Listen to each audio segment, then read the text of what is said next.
Hello, hello, hello. What's going on, YouTube? How y'all doing? How y'all doing? Happy Sunday, happy Sunday, happy Valentine's Day. What's up, Mr. Larry?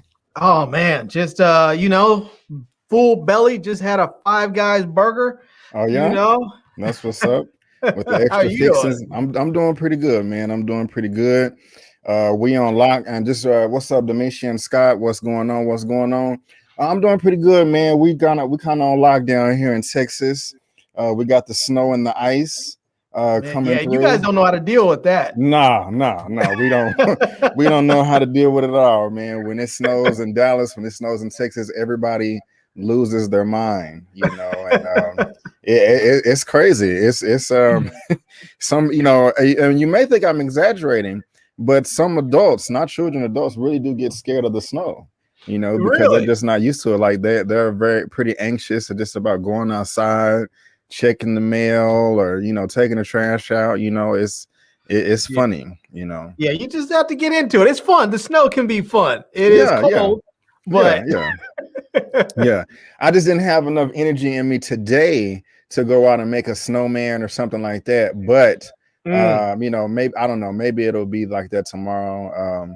And so, yeah, it's just pretty crazy. I forgot about it, too. I don't remember it was snowing, and icing until I saw a few of my friends posting it on social media. And I was like, oh, crap, because I had like blackout windows. And so I looked outside and I was like, damn, it's snowing nice all in the street, all in the cars. And I opened the door for like half a second. I had to close it because it was getting ridiculous. It was getting ridiculous. But let me go ahead and bring in my next guest. And, you know, we got 15 people already in here. He's from Louisiana. Be doing that movie reviews, trailer reaction, entertainment news, and the king of anime. That's Mr. OneTakeBigDog. How you doing, sir? How you doing? Already, I like that jacket, man. Appreciate you. What size you wear? It's a 2X, man. Already, man. Yeah, man. I was just telling Larry that I'm bucking down over here because in Texas we don't ever get snow or ice, you know, often at all. But rarely, even if it's once a year, you know. But it's snowing and icing, and when it ice and snows over here, everybody loses their mind. They don't know how to act, you know. I'm not being funny. They really don't know how to act. You know, I just got back in the house from going to the store, and it started like snowing right when I was pulling back up in the yard. Already, that's what's up, man. That's what's up. But how was the rest of your day, man? Are you selling Valentine's Day? You got a Valentine, anything like that? I'm chilling, man. I'm chilling. I'm just enjoying the rom-com weather. Yes, you know? yes. Same here. And so yeah, I got 14 people in the live right now. So thank you for all 14 of you. I really do appreciate it. We got Domitian Scott. Fans say gumbo weather. I like that. Yeah, it is gumbo weather. It is. What's up, Andrew? How you doing?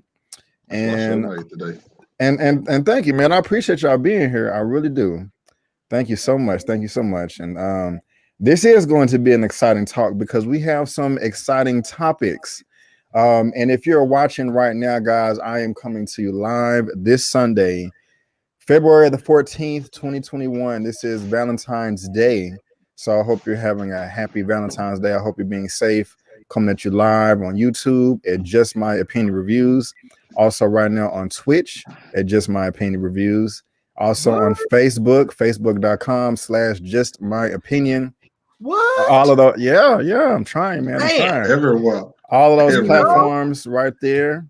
I am going live right now. So like, follow, subscribe, If you want to follow me on Twitter and Instagram, you can right there at Just My Opinion 84, and follow these two brothers too, man. You know, One Take Big Dog on social media, and Today I Feel Like, you know what I'm saying? Follow them, because if you want some movies, entertainment, trailer talk, and some good cooking and anime, you know, you need to go ahead and hit up my good boy One Take Big Dog. You know what I'm saying? And also, if you want to get the latest reviews on all the cool tech in the land, you gotta hit up Larry at Today I Feel Like. I mean, if you're not following these two gentlemen, you're losing, and I want you to win.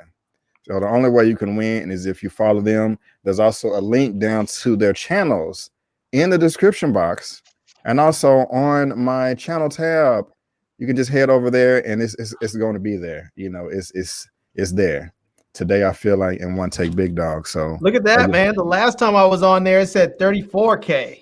Now yes, let's go. Yes, let's go ahead, man. Congratulations, Larry. Yes, this brother has hit 35K, 35.1. So go ahead and celebrate in the live chat right now by giving us that thumbs up button. Okay, that is how we can celebrate Larry reaching 35K. I want to be there right there behind him, and One Take Big Dog is coming through, and I like it. I got 18 people in the live right now, but I got 22 likes. So maybe somebody had to go to the bathroom, but they're coming back. So head on over to Larry, man. Let's help him get to 40K. You know what I'm saying? Let's get the numbers up. And I usually get started when I get about 30 people in the box, but you know, the chat is filling up. So what's going on, Andrew? How you doing? How you doing? Zia Latrice in the house. Zia Latrice. So I'm gonna get to it. What's up, Shawnee Mac? What's up? What's up? And also, guys, if you want to know what we're talking about, I mean, we got to talk about this Justice League trailer that just dropped today. You know what I'm saying? That's the first topic. But there is a list for all 9 topics in the description box with the links to their respective articles. What's going on, One Journey? Let the adventure begin. Yes, One Journey. Let's make it count, baby. Let's make it count. What's going on, Pretty B? Yes, you are on time. You are on time. You're on time. Yes, yes. Hello, Miss Victoria Sweet. How you doing? I feel cold all of a sudden. Well, hey, hopefully we can warm you up, you know. Hopefully. Zia Latrice, what's going on, my sister? How you doing? Coming through. Hey. Ow. Yes. I want to know what One Take Big Dog is drinking over there, man. That big old bottle looks like he's drinking out of a unicorn horn. Water. Salt water. Salt water. I'm telling you, man. Yeah, he be on it over there with the food. I thought he might have had some magic elixir or something, you know. This the special stuff that was in Space Jam.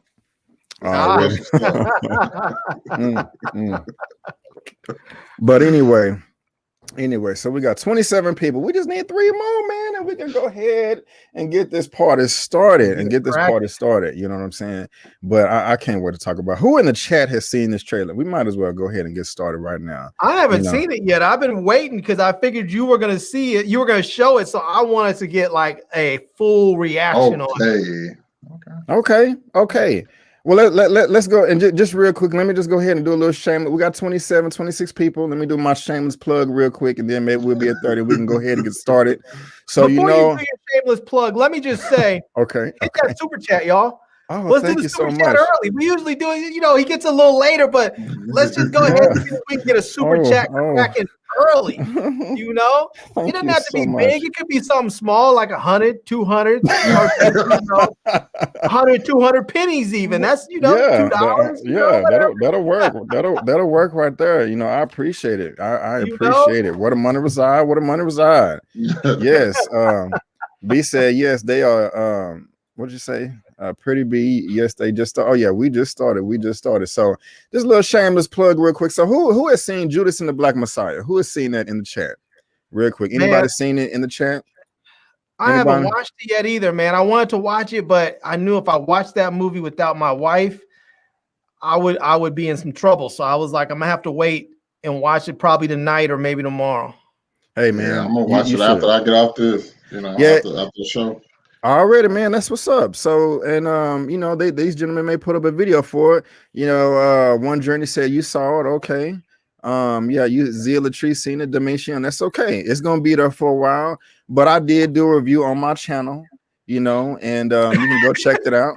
I didn't want to give away if I liked the movie, or I didn't. So you just gotta watch the video. Oh no, but that's kind of no. Hey, you just gotta. Hey, I wanted you to see the video before, and so just go check it out. I think you'll be impressed. Also, of course, we have WandaVision. The latest episode just came out, so if you want to see my recap, it was very late. So go help your boy out as well. And I also did a trailer reaction for the Zack Snyder Justice League that came out earlier today that we are about to talk about. And ladies and gentlemen, we now it's perfect. Right at 10 minutes or at 30 people. We got 34 people. If you can hit the like button real quick, hit the like button, smash the like button. And guys, ladies and gentlemen, I want to welcome you to my movie news roundup show. Number 5 coming to you February 14th, 2021. Oh, what's going on? What's going on? Oh, hold on. There we go. Hold on. There we go. There we go. Yes. What a money reside. What a money reside. What a money reside. What a money reside. Okay. All right. That's what I'm talking about. 499 pennies. That's what I'm talking about right there. Dolomite fan number 1. Thank you. I saw the flick last night. It was great. I spent an Oscar nod. Yes, I will go ahead and say it is great. I will go ahead and say that it is great. And thank you so much, Dolomite number 1, Dolomite fan number 1 for the super chat. I really, really do appreciate it. Thank you. I'm doing this for you guys. You guys help my channel survive. And so that is a wonderful way to get things started. So again, thank you so much. And again, guys, super chats, we're guaranteed that your comment is seen. But guys, are you guys y'all ready to do this, man? Y'all ready to do this? Yeah, man, let's get it in. All right, guys. Well, again, welcome to the movie news roundup number 5 in 2021. And that is, again, the movie news roundup show. Yes. As you see, we're going to be talking about Zack Snyder's Justice League trailer that just dropped. We got The Best Man. We also got some Disney Plus news and also Captain Marvel. And that does bring us to topic number 1 for the movie news roundup show. And that is Zack Snyder's Justice League trailer breakdown. Yes, this is going to be streaming on March 18th next month. And OneTakeBigDog, I know you saw the trailer because I saw your reaction. I mean, I saw your thumbnail. I didn't see your reaction because I wanted to wait until today or right now. And I know, Larry, you said that you haven't seen it. So would you like for me to go ahead and play the trailer, sir? You ready? I'm ready. All right, guys. Here we go. Trailer dropped a few hours ago. This is Zack Snyder's Justice League trailer. All right. All right. Oh, man. Yeah. All right. Let's go. All right. I'm glad I see the excitement. You know what I'm saying? Who do I want to go first? Larry, one take, Larry. Let me grab this. Go ahead, one take. What you think, man? What you got? What you thinking? What you got? First of all, I love it. Okay. Now, I'm not gonna lie to you. My selling point is seeing Darkseid. Darkseid, one of my favorite DC villains. And just seeing him in the armor, it's just like he got that presence about himself. It's like, yes, I'm the guy. I'm running this. Steppenwolf is a guy under me, and you guys don't have to deal with him before you handle the big cheese. Seeing Superman, I would still would have preferred to see Superman with the long hair and the beard, but still getting Black Suit Superman is something I'm gonna enjoy quite a bit. Getting to see an interaction between Jared Leto's Joker and Batman is going to be fun because I like the angle in which they're doing it, because it's going to actually be more of a it's going to be all in Batman's head. And if you guys played I don't know if you guys played the Arkham Asylum series, that is how like the third game Arkham Knight is, where the spoilers, but the Joker died in Arkham Asylum, and in Arkham Knight, he's constantly in Batman's head, and he just pops up at random places. Jared Leto looks like he finally gets to hey, let me play with this role like I wanted to. And like I said, the interaction between him and Batman is gonna be great. Steppenwolf actually seems like somebody to fear in this trailer. The way he's knocking from the little small teaser we saw with him cutting an Amazon in half.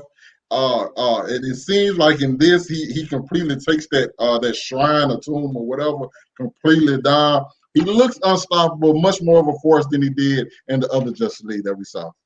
Already. And just real quick before I give it to you, Larry, if you don't got no subscription to HBO Max, go ahead and get you one. Streaming March 18th, man. Go ahead, because I want them to grow too. Even though they made the stupid decision of not communicating with nobody, I still don't want them to lose. You know what I'm saying? So it's going down. It's going down. Larry, man, what you got? What you think of the trailer, man? Are you excited? What you got?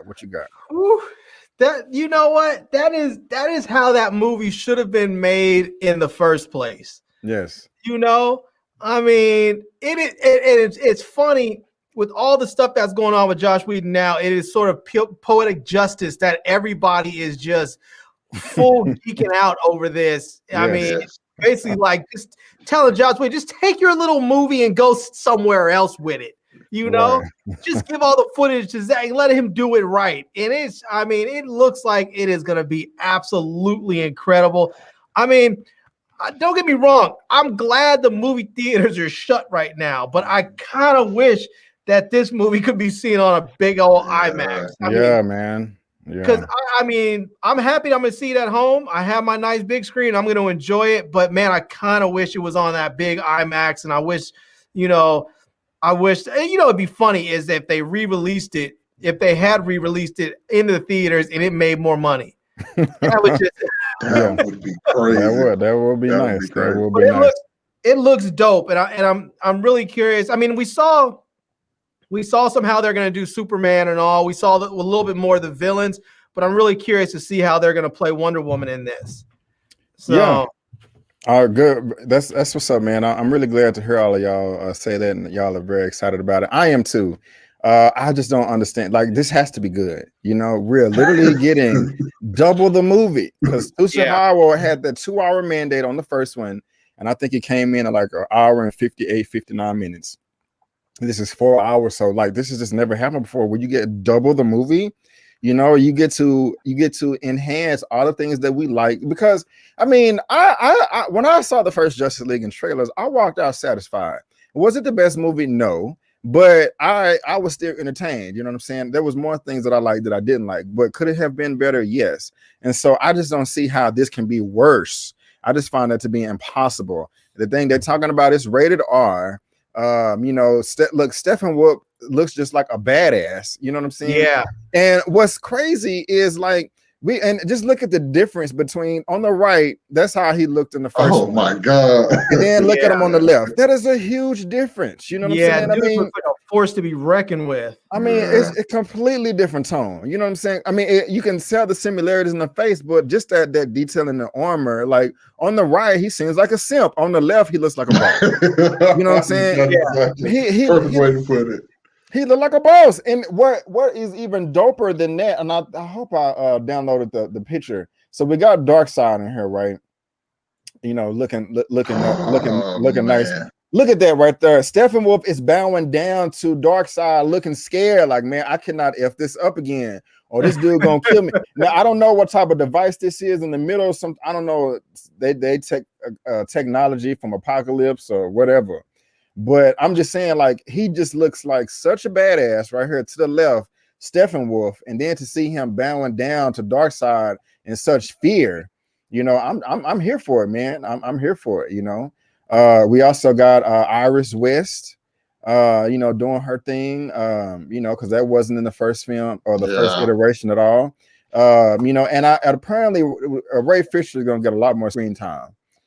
So I'm really, really happy about that too. I always want I want everybody to win, but I especially want my brothers and sisters to win. You know what I'm saying? Yeah. In every way. So we're gonna be talking about him later on in a different topic, but there was some words has changed between him and the director and the studio. I will say this though, honestly, this looks bad. I don't know if this is this just does not look photorealistic at all. That does look bad. This design is the hardest to pull off. This design is definitely the hardest to pull off. Yeah, I mean that doesn't look the best, but this does. That looks pretty freaking awesome right there. And so I can't wait, man. Here's another picture right there. Yeah, they need to fix that. That just doesn't look good at all. But yeah, man, I'm really excited about this. I really am. I hope it's great. Let's see what people are saying in the chat. And how many people I got? I got 51 people in the chat right now. But guys, I think I only have 35 likes. So if everybody can please hit the like button, I would really appreciate it. I really appreciate it. What's up, Karma Serene? How you doing? How you doing? What's going on? What's going on? Put that back up there. Well, I like that. Oh yeah, yeah. Like the money. Photo. Yeah. Yes, sir. Yes, sir. Consider using Stream. I am using StreamYard Live. That is what I'm using right now. Yeah. Yes, sir. And the action is on fire. So yeah, guys, I'm looking forward to this. You know, I've talked about this before, but hopefully this will be certified fresh this time instead of 40%.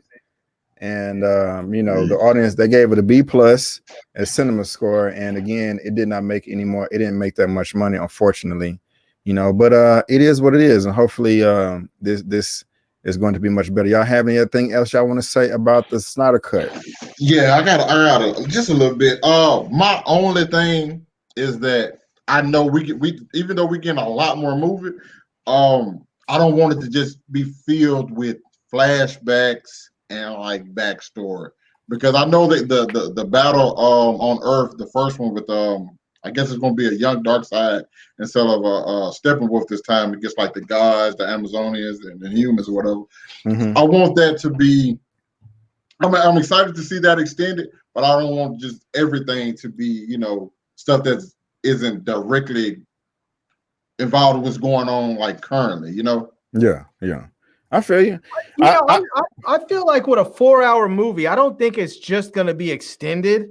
I think we're going to get storylines, whole other storylines that just didn't make the first film. Yeah. Because I mean, if they had extended it from 2 hours to like 2 hours and 45 minutes, I would say it's probably just extended scenes. But with an extra 2 hours, that's storylines right there. Those are entire storylines that they have room to play with. Yeah. You know? I think they're in good shape because I mean, what I feel you want to say, Big Dog. I do want to see some backstory, but I do want to see some present day activity too. But one of the things, like he was talking about, like the first battle, like they showed in the first movie, and remember the Green Lantern died, and they showed his ring fly off. I want to see more of that for one. Oh yeah, that would be badass. I also want to see more of Themyscira. You know what I'm saying? I know we're going to see that. I know we're going to see, of course, more of Darkseid and his army. You know, on Apocalypse possibly, or in some type of spaceship. I want to see more than that. Also, the nightmare dream sequence that Batman is having, Ben Affleck. Right. I want to see more of that too, and that's like 4 points right there. Plus, we're going to be getting more Ray Fisher because I mean, remember, without even the reshoots, there was so much left on the cutting room floor of him in the football game and showing him in the alley, and so I think we're going to be in good shape. But I do understand and respect your concerns, you know. Yeah. And he was actually my favorite part of the first one. Yeah. One of the things I really did like how his suit kept evolving, like as the film progressed on. You know, like it kept getting upgrades. You know what I'm saying? So I thought that was dope right there. So, but yeah, we got 52 people in the chat, and if you just please hit the thumbs up, I really appreciate it. Larry, you got anything else, sir? I just want to know how he pees. That's a good question. You know, I mean, he's got to go sometime. You know, I will look it up and try to get it. Yes, sir. Well, let's go ahead and move on to topic number 2. Something that I'm really excited about right here. And the guys, that is, we are going to get a sequel to the 2 Best Man movies. We are getting a new series, a limited series from Peacock. And I have the report right here from Deadline. And it reads, the Best Man limited series with original cast ordered by Peacock from Malcolm D. Lee and Dana Lynn North. And there's the full cast right there. Exclusive. Universal's hit, the Best Man movie franchise, is getting a new installment as a streaming series. Peacock has ordered a 10-episode limited dramedy series, The Best Man, The Final Chapters, from the movie's writer and director, Malcolm D. Lee, and former Insecure executive producer, Dana Lynn North. The original star-studded original cast from the movies are set to return, including Morris Chestnut, Melissa DeSouza, Tay Diggs, Regina Hall, Terrence Howard, Sinead Nathan, Nia Longs, and Harold Perrineau. I feel like I'm butchering that right there. And I have a quote right here. That is not the right quote. Where it says,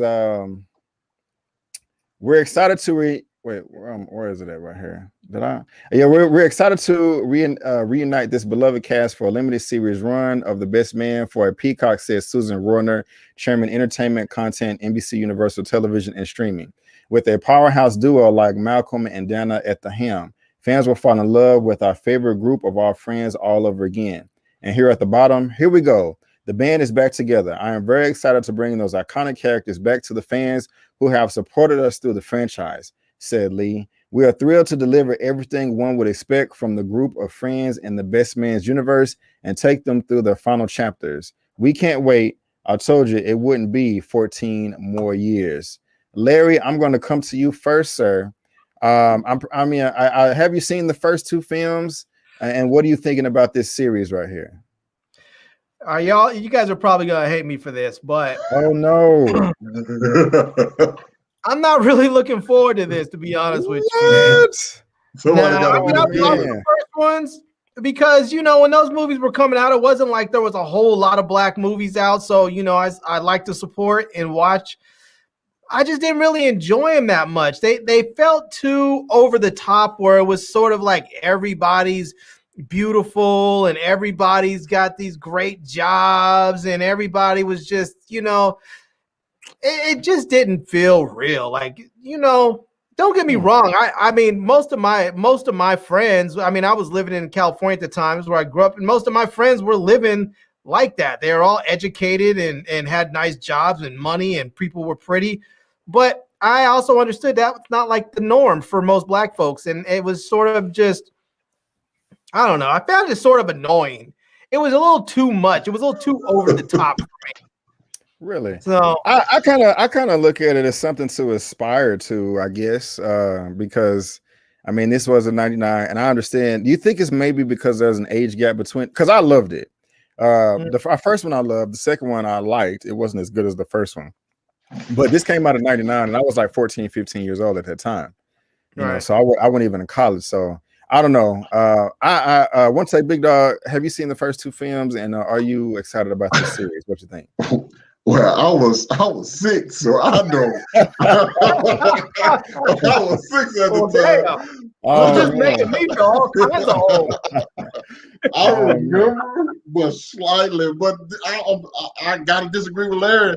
But because I'm excited to see this, I am very excited. I think this is going to be really good and just entertaining and funny. Yeah. Let's put that photo back up there. Let me see who I'm excited to see. I'm excited to see. What's her name? Terrence Howard, man. Come on, man. Yeah, I'm not excited to see him at all. I don't even remember the little yellow chick that's next to him. I don't remember her. Tay Diggs? Nah, not Tay Diggs. What's his name? Is it Tay Diggs? Tay Diggs got the hat on. The hat. Yeah, I'm not really feeling him so much.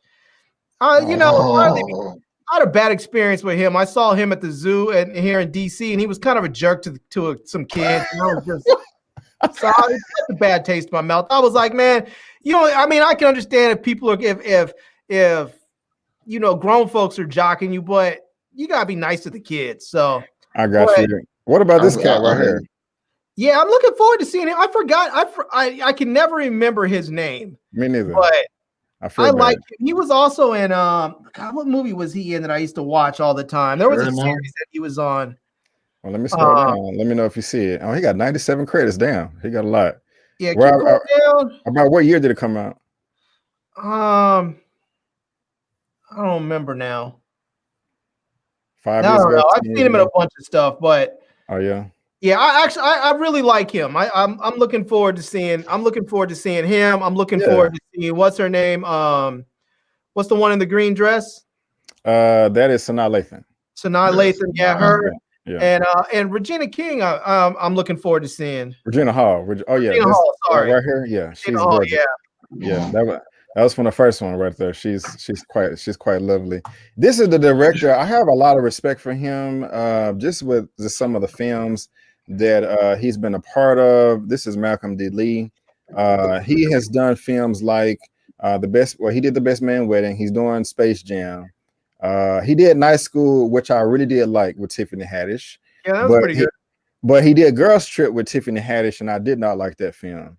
You didn't like you one of the few people who do not like this. I remember you saying that. I didn't care for it. But he also did the barbershop movies, Soul Man, which is really good. Welcome Home, Roscoe Jenkins, which are really good. And then all of these. I mean, he has a nice filmography on his hands. He does. He really does. Yeah. So Jenkins was funny. I like that one. The Welcome Home, Roscoe Jenkins. That was good. Yeah, so he's in good hands, you know what I mean? And I don't know, I mean, you know, it was silly, it was corny, you know, but I'm a corny guy, and I don't know, I'm just really looking forward to this because I mean, this was received very well. It doesn't make sense.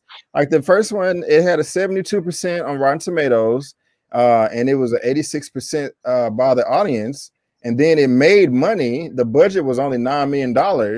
And it made 34 worldwide, so that's more than 3 times the budget right there.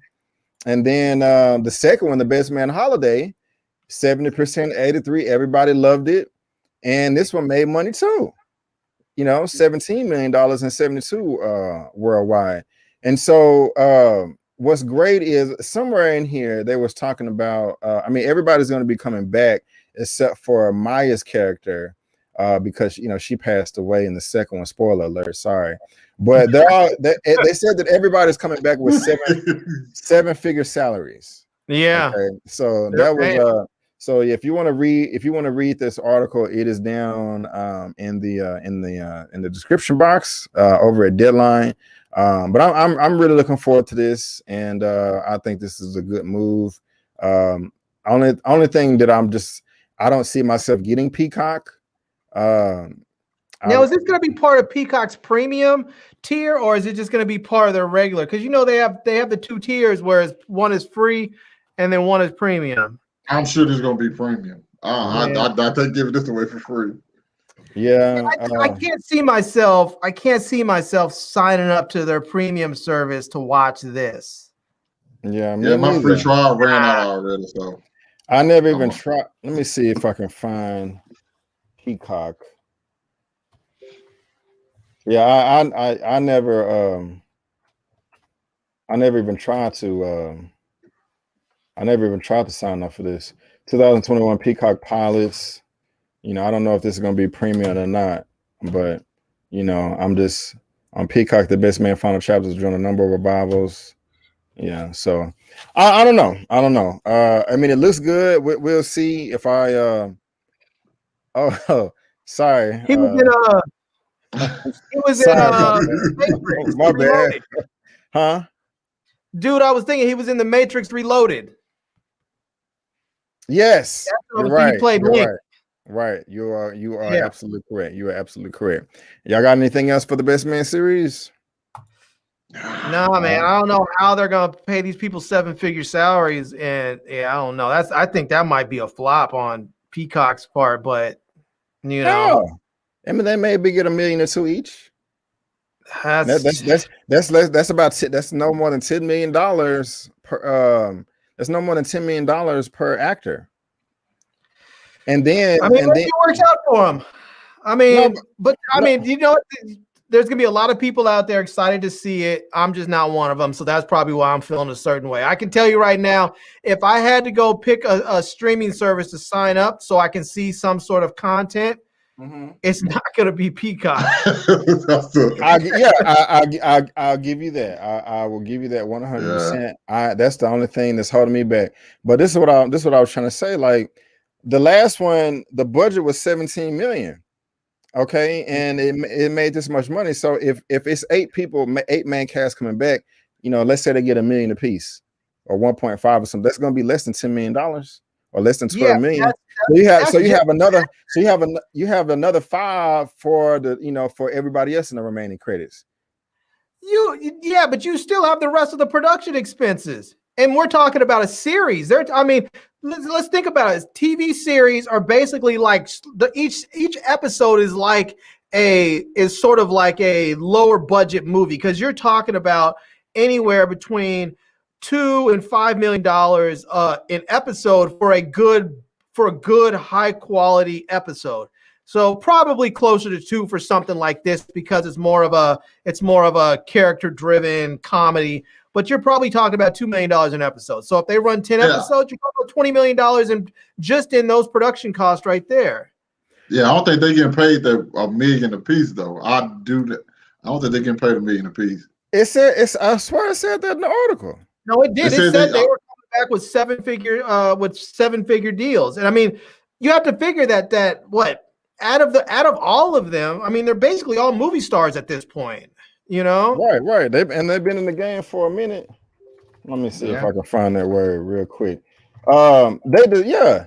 Here we go. I hear actors all recently closed significant 7-figure deals to reprise the roles in the series.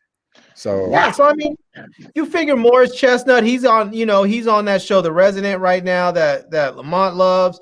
Tay Diggs has been in there. Regina Hall is making good, is doing a lot of work right now. Terrence Howard somehow maintains a career. I don't understand it, but good for him, So I see why they're going to get paid 7 figures. I just don't understand how Peacock thinks they're going to make that money back. But one of the things you said that was keyword to me, you said that TV is cheaper budgeted movies. And so I really can't comment that much because I don't know much about television financing and how. I mean, I know it's different. I know there's similarities too. So you're more likely right. You know more than me on that subject. But I just don't think that. I mean, maybe I could you see the whole production being like $30 million, no more than that? And is that too much money to you? I mean, if they made it $30 million, they did 10 episodes, $30 million. They paid the actors like 1.5 each. I could see that. That could work. Yeah, I'm just spitballing.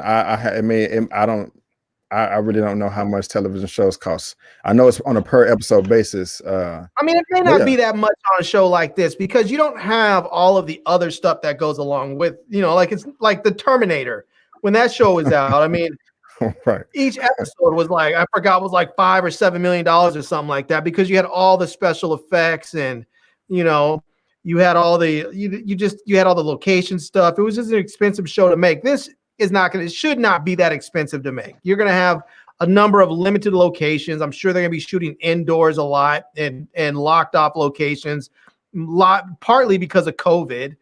So yeah, I doubt you're going to see these scenes where they're out there like in the past, where they're at some fancy restaurant having brunch with all kinds of extras around. I doubt you're going to see a lot of that.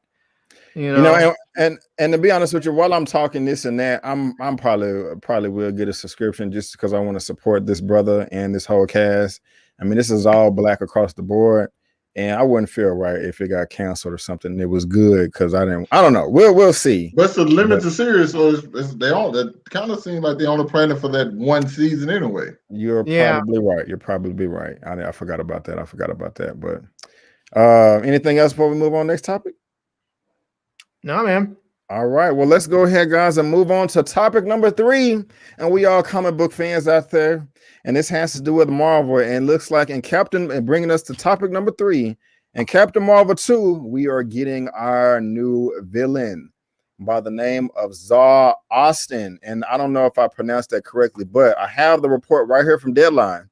Captain Marvel 2, Zawe Ashton tapped to play villain in Marvel's sequel. Exclusive. As pre-production ramps up on Captain Marvel 2, Brie Larson looks to have found her next co-star she will square off against, as sources tell Deadline. Velvet Buzzsaw, Zawe Ashton, has been set as the villain in the next installment in the Marvel franchise. Nia DaCosta, his sister, who directed the anticipated reboot of Candyman, has been tapped as the director on this film. I am super duper excited about this. Now, I've never seen Velvet Buzzsaw, but OneTakeBigDog, what about you? What was that growing for? What you think, man? I remember Velvet Buzzsaw. Oh, really? That movie was terrible. I Oh. think it was about some pains that come alive and kill, something like that. Oh my gosh! And, oh my gosh! Jake Gyllenhaal in it, I want to say, but I can't quite remember her because I kind of like tried to purge the film out my memory anyway. Mm-hmm. I'm happy for her. Can't say that I'm excited for Captain Marvel 2 though. I feel you, and to be honest with you, man, yeah. Now that I'm seeing this poster here, I didn't see it, but I remember this being advertised, and I was like, I'm staying the hell away from that. But so you said you say you're not looking forward to Captain Marvel 2, but do you like her as an actress, or I can't quite remember her like either at all. Like the film is, I'm telling you, it's one of those ones you see and you just pretty much forget like immediately after, but it leaves a stain still though. So yeah, I'm excited for her to get the role. I'm happy for anybody gets to work. It's just, and maybe once they announce who she's playing, maybe. But right now, I'm kind of just I got you. Now, before I pass to you, Larry, people that she could be playing, I got a list right here of 10 best Captain Marvel villains. Okay, who she could possibly be playing, and I scrolled down this earlier today, and I think I have an idea. So first, we got this guy named Nitro. I don't think she's going to be playing Nitro. But then we got Doomsday Man. I don't think she's going to be playing Doomsday Man. Gina's Veil. I doubt that. He looks cool. Titanius. I doubt that as well, but he looks like he can beat ass. Deathbird. We're going to keep on going. Maybe Deathbird. This just looks horrible. The Brood or the Brood or whatever. The Brood. The Supreme Intelligence. Hell no, she's not playing that. But the one I think she's playing is coming up. Young Rog, who was in the first Captain Marvel film. But I think she's going to be playing this person right here, Moonstone, because that's just the closest that it can possibly be out of everybody that we went through. I mean, that is a woman. So I don't know nothing about Moonstone. I barely know anything about, and maybe she could be playing Mystique too. But okay, OneTakeBigDog, not feeling that right there. But Larry, what do you think about this, man? Do you know anything about Miss Ashton or Austin here? Are you excited about this? Or you know anything about her work? I don't know anything, and I don't want to sound messed up. When I look at her, she looks like a trans man or a trans woman. Jesus Christ, Larry.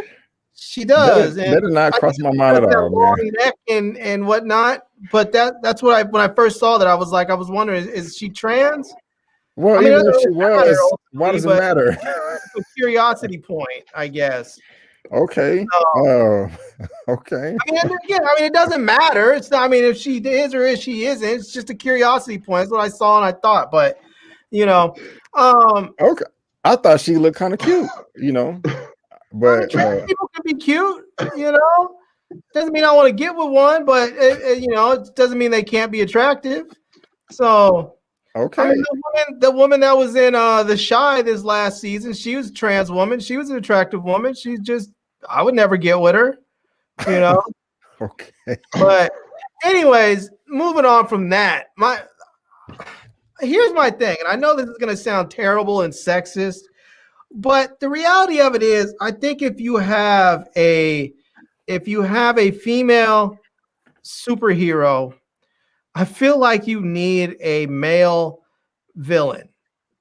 And the reason for that is I get where if you have the female superhero and then you have the female super villain, maybe you end up trying to bring in some more people, but some more girls and women into the fold. But the reality of it is the vast majority of comic book lovers are boys. They're men and boys. And boys like to see men and boys. They're going to want to. They don't want to necessarily watch a movie with two women fighting. I mean, that's just the way it is. We look at how the response was to Wonder Woman 1984. Partly because it was a bad movie, but the other part too is that the villain was just terrible. Well, yeah, correct me if I'm wrong. It sounds like you're saying that a woman should never be the villain because we have a lot of comic book heroes. I mean, superhero movies, right? And I can easily argue that a good 90% of the villains are males. So and then, I'm not saying that you can't have a female supervillain or a villain. Just I think that have a female villain that's fighting a male superhero. And when it comes to a female superhero, have her fighting a male, a male villain. You got hold on. Man, goodness gracious, this guy here is so generous. What a money reside, what a money reside, what a money reside, what a money reside. Okay, I told you before. Thank you so much. My goodness, let me bring it up. Lamont, what are you doing? $50, man. Jesus Christ. This chat is for you getting that net fixed fast. Oh, my brother, my internet wasn't broke. It was good, man. But thank you, my brother, for the super chat, man. No problem with woman on woman fights. Yeah, that's what I'm saying. Yeah, here's the thing, man. I know Larry to tell me that it's sexist and misogyny, and I know it sounds bad. It does. Yeah, I'm not denying that it sounds bad. I tried to preface it saying this is going to sound sexist. I don't want it to sound sexist, and maybe I'm being a bit sexist, or maybe I'm just not articulating my feelings the way that I want to. But I really, truly believe that when you have two female characters like that are out there fighting each other, you're not going to get as much enthusiasm for it. I just don't believe that. I gotta disagree. I couldn't disagree more. Yeah, because even talking Wonder Woman, there's nobody I wanted to see her face in the sequel more than I did Cheetah. Like there was no male counterpart that I wanted aside. I mean, like Wonder Woman facing in Wonder Woman 1984, and I actually wouldn't even mind seeing Cheetah again in the third one, like and just with like more to do. And then my thought is, if you're gonna have two women fighting, then you need to make it so over the top, dynamic, and just super bombastic. And they didn't do that. Like I wouldn't mind seeing, maybe Storm and Storm and maybe what's her name, Jean Grey fight. Can you give me an example? Can you give me an example of how two women fought and it just sucked? It wasn't up to par. Wonder Woman and Cheetah. Okay, that's one example. But that was okay. Can you name another one? Oh, let's see. I'm trying to think back. They don't really because in the DC films, bro, when them women be throwing down, they be throwing down. And these kung fu martial arts movies, these women be fluid as hell. No, be busting out this with beating ass. That's different. We're not talking about kung fu martial arts movies. That's different. But you don't, bro. There's not even enough examples in comic book films to even make that claim. I don't think. You know, maybe not. But because I'm thinking of women's superhero movies, and only one. I'm thinking one maybe had. Well, you got Catwoman, and and that was a female on female. But the only other one is Wonder Woman. I can't think of any other female-led superhero movie because we haven't had many to where they're based off of some villain. I could be wrong, and I'm willing to accept that, and I'm willing to give it a shot. It's not like I'm not gonna watch it. It's not like I'm not gonna support the sister and go see it and hope that she does great and goes in for the win. I want to see it happen. I respect that. I'm not gonna be overly surprised if it's not that great. Well, I can live with that.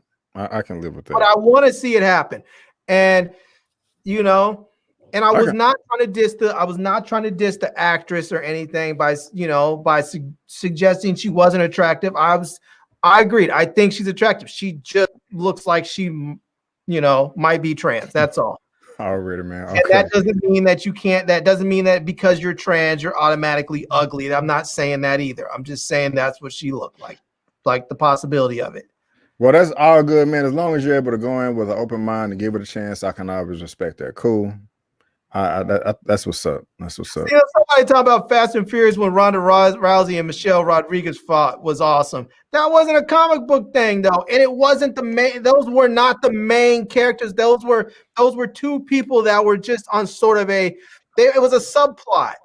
What about Wasp and I can't think of the other girl's name in Ant-Man and the Wasp. That was a pretty good fight. Yeah, it was. I don't know. See, I have people up there agreeing with me. Jay Meyer, the print me, said I agree with Larry on this one. You know, see, right? All is subjective. I ain't mad at you, brother. I mean, you know.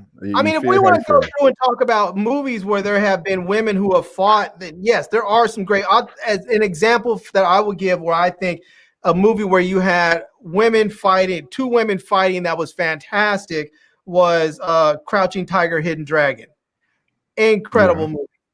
Right and if you haven't seen it, check it out.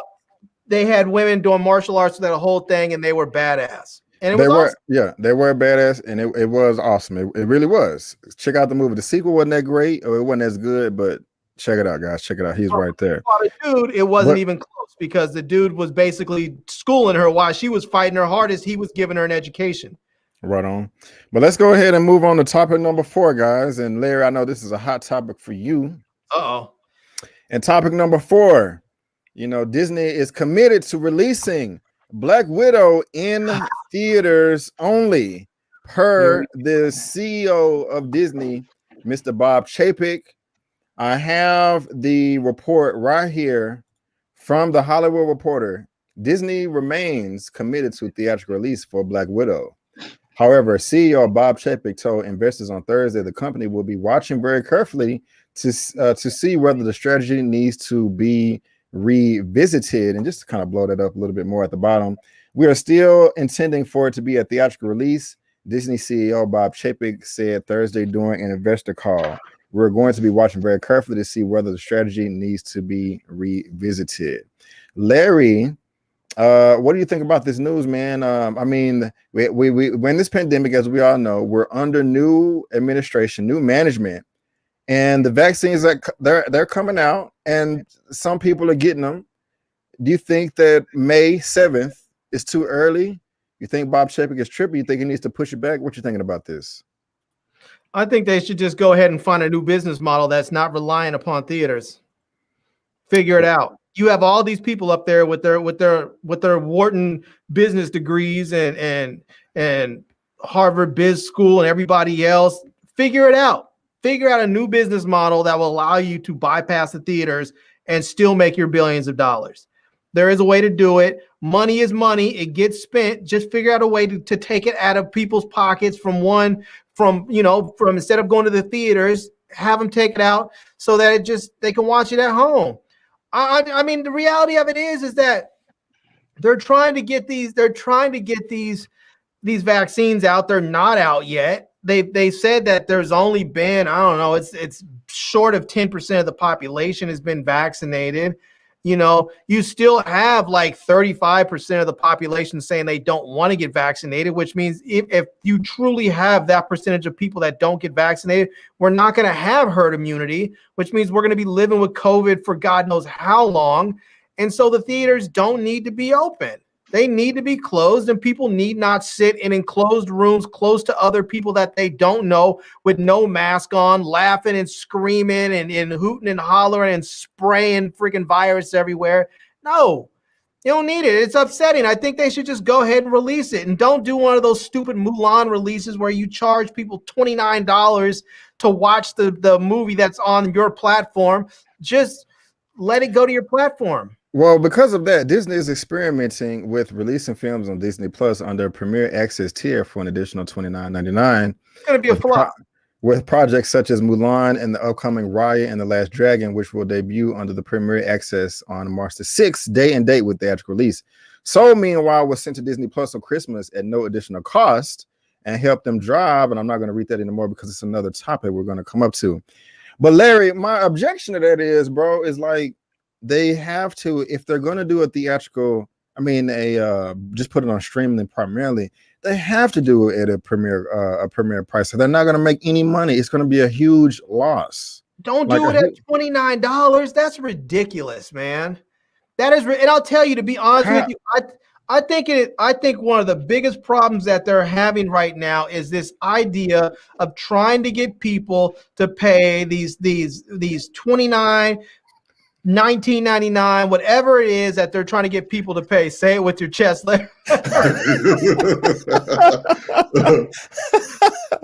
Already. Keep going though. Keep going. You know, I'm just saying that I think they should just they need to find a better business model, because I can tell you right now, I'm not paying $29 to watch Black Widow. I'm not doing it. But Larry, let me, and I'm gonna come to you with one take. I'm gonna come to you. But Larry, the Black Widow probably costs at least probably 150 million. You know what I'm saying? If not two. And another thing is, like, families go see these movies. It depends on what the movie is, for one. You know, families and groups go see these movies, man. If a group of 3 or 4 people go to the theater and you buy individual tickets like a family, you know what I'm saying? That's $10. Average ticket price in the country is $10. That's for $30-$40 per group. So if that's why you watch movies at home, though. Most people don't watch movies. We're talking about these theatrical releases. That's where they make the bulk of their money. So they can't charge $10 at home. You're giving away so much bread. So if you charge $30, that's one family watching it at home to try to you're still not going to make your money, all your money. But I mean, I would not pay $30 for Mulan, me personally, but Black Widow is something that I would consider. You know, I mean, you're already paying $15 when you go to the theater, because I would see this movie in IMAX. Me personally, if I want to see this movie in IMAX, which is specifically designed for, it's most likely going to cost me $15, actually $17.50 with the IMAX theater I go to. And so a little bit double to watch it at home, to where I can be comfortable and blah, blah, blah. I mean, it's not ideal, but you know, you can't just say, oh, just release it to streaming. But before I pass it to you, Mr. Big Dog. But you can say that, and they can do it. And if they don't want to make money? No, they can make money. One of the best ways I think they can do this to make money, and we discussed this before, is simply have a new tier of their service. Disney Plus charges $6.99 a month for their service. So just charge people $16.99 for this premium tier that will show the day and date movies. So that's basically 3 people at the price of 1. No, what it is doing is if 3 people go to the movies, service, and it's getting them to step up and not just subscribe to your service, it's getting them to step up and pay for a premium tier of your service. So you get people to come in, like right now I use somebody else's Disney login. But if I was told, okay, you can watch, Black Widow and the other first run movies coming up on Disney, but you need to sign up for the premium tier, I would stop using that other person's sign in, and I would get my own and pay for the premium so that I can watch those movies, because I'm okay with paying $16.99 a month for premium stuff. And then, maybe one month they have 3 or 4 movies that should come out. Maybe they only have 1. I don't know. Maybe I'm not even interested in those movies, and so I don't watch them. But the reality of it is, they're not losing any money for people that weren't going to watch it to begin with. Like, I'm not paying $29 to see Black Widow or Mulan, so they're not losing any money by me not watching it. They're not gaining any money either, but they're not losing it, because I was never going to pay $29 to see those movies. But if they put that on their Disney Plus platform and give me a premium tier that I can then go pay extra for and watch them, if they don't do that, now they're losing money, because that's something that I would pay for. All right, one say, Big Dog, I'm going to come to you. And I hear you, Larry. Kevin Feige, I know who it is. Kevin Feige is just the head man in charge of Marvel. Nobody's above him at Marvel. Only people above him in Disney is Alan Horn and Bob Chapek, and of course the board. But Kevin Feige is reportedly opposed to a Black Widow hybrid release, but will Disney do otherwise? This is an article here from Collider, and it goes to say that he's talked to Variety, and he just basically like, look, he's opposed to this release strategy. He thinks that he firmly believes an exclusive theatrical release for Black Widow is the best course of action. OneTakeBigDog, how do you think about all of this? Bob Chapek, Kevin Feige, what you think? Oh, it's a pretty tough situation, because on one end I agree, like at $30, you don't really think about the $30 when you're You know, like you going to the theater to see the movie. You don't really think about how much you're spending because like when you're going to the theater is big and so on and so forth. But when you're just at home, and some people might not have the biggest TV. My TV is not that great. Okay, it's about 40-inch or whatever. So I'm just sitting at home and I'm paying $30 to watch a movie. Granted, I'm at home. I can pause. I can do whatever I need to do. But you don't think like that when you go to the theaters and pay. I mean, tickets here are what, $9, and you know, and if I feel like it that day, I get some popcorn, or maybe not. But it's like you don't think about the gas you put in. That's not really on your mind. So every time I go to the theater, I might be spending $30, but I might not pay too much attention to it. But when I'm at home and I have to watch it on my TV and I have to pay $30, that's a completely different thing. Now I want to see it. Granted, if it comes out in theaters, I know for a fact I'm going to be able to see it because I'm in Louisiana where people just apparently don't care. So, but if it goes to streaming, I don't know if that 30 is what get people mind. Nobody says 29. Everybody that 30. That's what some people. If it was maybe cut down a little bit, yeah. Okay, and Larry, I'm gonna come back. I'm gonna come back to you, Larry, real quick. And you guys, this is Bob Chapek. He probably been the CEO of Disney for about 6-7 months. That's Bob Chapek. This is Bob Iger. He's the old CEO. He is now, like, I think part of the board, like the chairman or something like that. And then this is Kevin Feige right here, head dude at Marvel. But Larry, kind of like Lamont was saying, how you feel about this? Would you do $20 at home? No. Really? I think that's very reasonable. I mean, me personally, I think that's very reasonable. No, you know, I would for Black Widow or one of the big premium Marvel movies, I would do maybe $10, $9.99. Okay. But that's it. Otherwise, just simply raise my fees on your service and let me watch it whenever I want to watch it. If I want to watch it 100 times and that, you know, because it's on the service and I can go and watch it, then I'll do that. But otherwise, no, I'm not paying. I don't like these rental fees that are $20, $30, and you get to watch it for 24 hours or something like that from the time you start watching. I don't like that. You know? One take is this how you feel about this price point? Yeah, I get, I mean that'll work because there are other movies on like Amazon, you know, that are on Amazon that day that you can rent for $20. It's like, so for a Marvel movie that I want to see, that's not that bad. I mean, it just falls in line with everything else. It's just the fact that it was $10 more than everything else was my problem. But when it's just pretty much in line with everything else that's on Amazon, the new releases, like just thinking back, it was a DC animated film that came out online, and you could watch it on Amazon Prime for $20. The same film is probably in the store for $24, but that's how much it costs to like rent films online. And I don't think Marvel and Disney should be lower than everybody else's, especially when their films are in more demand than the other films that, you know, go online for $20 to rent. See, really? I guess I see when I think about this, and I think about how Disney is planning out their business.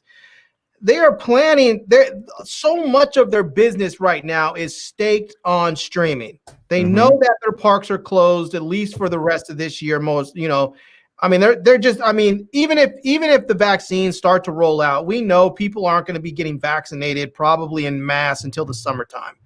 And you know, so people are, by the time summer rolls around, they're not going to be back to work in the same way. People are going to be suffering, you know, still and trying to recover financially. The parks are not, either one, they're going to not be open widely, or people aren't going to be there in mass numbers probably until 2022.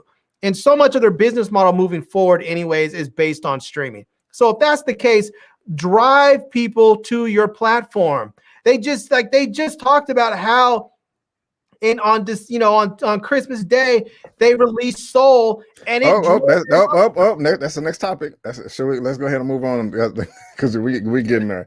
But that's the exact next topic. But before we move on to topic number 5, guys, I have 64 people in the chat with 57 likes. So Of all 64 of you can just hit the like button, smash the like button, hit the thumbs up button. It really does help out the YouTube algorithm. It's free. Excuse me. It's free to hit the thumbs up button.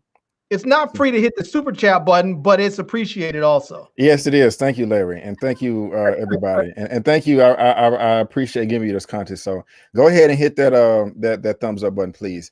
So guys, let's go ahead and move on to topic number 5. We was leaning into it anyway, and that is that Disney has now reached 95 million subscribers. Guys, can you believe it? And it has only been 15 months.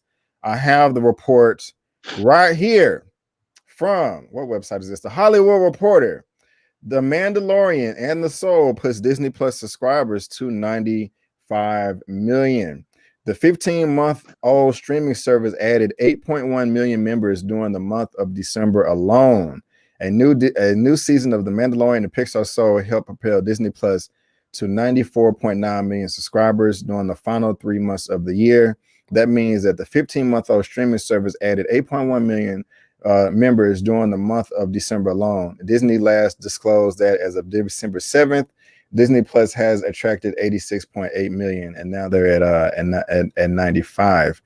OneTakeBigDog, I'm coming to you first, man. What do you think about Disney Plus right here reaching 95 million subscribers and only 15 months? What you think?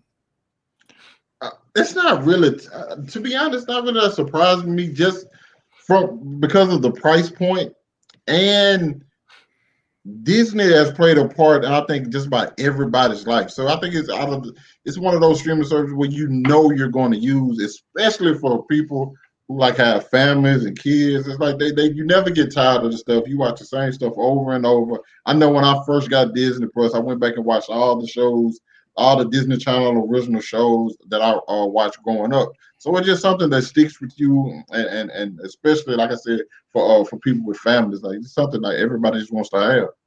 Already, Larry, what you got, man? Yeah, man. I mean, I have to agree with I don't think that I'm that surprised based on the price point. Disney, the Disney Plus was, when it came out, I think a lot of people were excited because it consolidated, because I feel like they had like Disney Kids and then the Disney Channel app, and they sort of took them all and put them in one place. But there's not enough content on there. Like I think where they are currently priced at $6.99 is where they should be, because there's just simply not enough content on there. When you look at the other streaming services that are available, like Netflix and Amazon Prime, they have a crap ton of content. I mean, and Netflix is just pouring out with good stuff. Even when you look at HBO Max. HBO Max doesn't have a lot of stuff, but the quality of the stuff that they have is so high. They have so much good stuff on that. I mean, I think $14.99 is a bit high, but I was just about to ask you that. I mean, I have HBO because we still have cable, and I have my HBO cost me, I don't know, I don't even think I pay for it. I think I got a deal with Cox where I don't even pay for it, but I think it's like $10 a month normally. So you get $10 a month, and instead of paying for $14.99 for HBO Max, you just get it included with your subscription. So $6.99, or if you pay for a year, you get it for, I think whatever that is. I guess that's $6.99 or $69.99. So you get it a little bit cheaper if you pay for the year. But I mean, that's where it should be. That's where it should be. I mean, they need more content, and I think that the other way that they could do it and get more subscribers is to release their films this day and day, go straight to Disney Plus, and just have a premium tier. Right on. Here's a quote right here from the CEO speaking on a call with investor CEO Bob Chapek. Touted the release of Soul as a really nice thing to do for our consumers base. He added that the company was absolutely thrilled by what the release brought to our business in both terms of acquisition and retention of subscribers. Excuse me. I believe with majority of everything that you guys were saying, I still think this is, like he said, he touted, and I kind of agree with that, because unless they were just being conservative or kind of lying through their teeth, they didn't expect these numbers till like 2023. I don't think. Right, and they're not passing Netflix. I know people think they are. They're not. Oh, they are. They're not even. They haven't even released in China yet. I don't believe, and so many other territories. Like I think they're going to a lot of like South America in March or April. I think it's a man. Because I was going to pose a question to you. I was like, do you think that Disney will be able to buy Netflix in 5 years? No. You know, because think about this. Disney. Okay, Netflix has been in the game for over 10 years, right? And they're at 203 million. Disney Plus has been in the game for 15 months, and they're already at 95, lapping them. They have that's not really true. They have no content, like you said, and they have this many subscribers, and they just have to invest that. They're gonna have 10 Star Wars shows, 10 Marvel shows, all these original movies. Imagine where they're going to be a year from now. I would be surprised if they're not at 150 plus a year from now, if not 6 months. Man, Disney is going to eat up Netflix, in my opinion. That's just me, though. Here's my thing. Here's my thing with that, though, BA. Netflix. Hold on, real quick. Okay. Thank you so much for the super chat, Cat Harlem. What a money reside. What a money reside. What a money reside. What a money reside. Okay, I'll tell you before you. What a money reside, what a money reside, what a money reside, what a money reside. Okay, I'll tell you before you. So thank you very much, Cat Harlem, for the $9.99 super chat. I can believe Disney hit 95 million in 15 months, down on pace to surpass Netflix. I agree with you, and thank you so much for the super chat. OneTakeBigDog, back at you, sir. Yeah, what I was saying was like Netflix pretty much like showed the mode of how to do it. So Disney Plus just like, hey, we already have all this stuff. So we just put it on. We just basically, Netflix has been going on this long. This is how they did it. Okay, so Netflix didn't just blow up from the jump.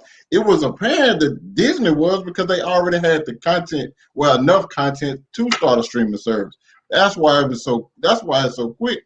But Netflix is built, and I feel like it's continuing to build with like all the original content and all the different variety of stuff.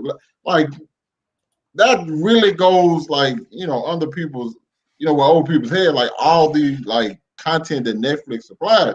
Disney is kind of like, you have a certain core group of people, if that makes sense, and like a certain type of shows or films. Netflix has something for literally everybody. And like I said, and I agree with you, Big Dog. And there's stuff that will be on Netflix that will never be on Disney Plus. Never. Like that show that was just out that was controversial on Netflix, that one called Cuties, about the little girls in France that had that dance team. That show would never make Disney Plus. Okay, let me throw this in the mix. Right here. Disney Plus has been able to achieve significant market penetration to this relationship with Indian streamer Hotstar, which is acquired as a part of its purchase of the 20th Century Fox asset. The company disclosed in December that Hotstar becomes bundled with Disney Plus programming in India, accounting for 30% and around 26 million of Disney Plus subscribers. Only reason I brought that up is because, and I know we talked about this a couple of weeks ago, is Hotstar is another tier, kind of like Hulu, that's going to be tied in with these bundles. They're also going to be having an R-rated parental control little tier as well. And so that's going to be more content, because you got to understand, look, Disney bought Fox. Fox has a ton of R-rated content. So why are you saying yes, that they're going to be content on Netflix that's not going to be done Disney Plus? I understand, but Disney Plus still going to have some heat too. They're going to have that hard PG-13 and R stuff. You know what I'm saying? Like, that's a lot of Fox properties are like that. They're just still setting their foundation. But I'm telling you, 2, 3, 5 years tops, they're gonna have that quality content as well, with quality plus quantity. I mean, that's what I think, in my opinion. I mean, we only 15 months in. So yeah, you're right. So Netflix been in the game for 10 plus years. So why would you just dump all your stuff at one time? That like blow your load too early. Like, I ain't even trying to be funny. I'm being for real. You know what I'm saying? Let me ask you something, BA. Let me ask you something. Are you going to Disney Plus for your R-rated content though? Like it's not no matter what they got, it's just kind of like a mental thing. I'm not going to Disney Plus to watch, I don't know, like Euphoria or something like that, where I know it's like hardcore content. I'm gonna go to get my R-rated content for whatever they got to provide. You know what I'm saying? I mean, like, they brought a whole studio, bro. They got Hulu. I mean, I'm looking at the Hulu stuff. That's just not what I'm thinking. You know what I'm saying? Because it's not the same company. They're gonna have already stuff on Hulu, and they made the announcement that they're gonna have a parental control thing and hosted on Disney Plus. So, like, I'm saying 20th Century Fox has been around for half a century plus. Yeah, you know how much content they got, and none of it is on there except for some X-Men stuff. Bro, like, they got a whole catalog, a whole vault of just stuff. So I'm just saying, I mean, yeah, Larry, the content right now is it's old and it's not that much. But I don't know. In 5 years, man. I'm not saying, don't get me wrong, I'm not saying that the service is not going to get better. I truly believe that it is. I think they are going to put out some content that, you know, that from their other properties that they own that people probably want to see. I know they're making new content that people are going to want to see, but I think they're still limited in the fact that they are only going to put out stuff that is basically Disney-owned properties. It's whether it's Disney or Marvel or whatever other subsidiary that Disney owns, that's it. Whereas Netflix can go buy a random indie film from Nigeria and put it on there, and people may love it. They can go pick up Queen Sono from South Africa, and people will love it and watch it. That's not something you're gonna find on Disney Plus. Right, and but you said they can go buy it though. That's why Netflix has been. But that's why Netflix has been in debt since the duration of their business. They just started netting or about to this past quarter. You know what I'm saying? That's the only reason I bought. I mean, that's why I was trying to pose this question, because Netflix was in debt every year, like $7-8 billion. But they were used their productions as loss leaders. They were saying, okay, we're gonna go ahead and we're gonna stack up the content. We're gonna create these original programs like, you know, like what was the one with Kevin Spacey and what's her name? The Crown. House of Cards. House of Cards. Yeah. You know, and the Crown too.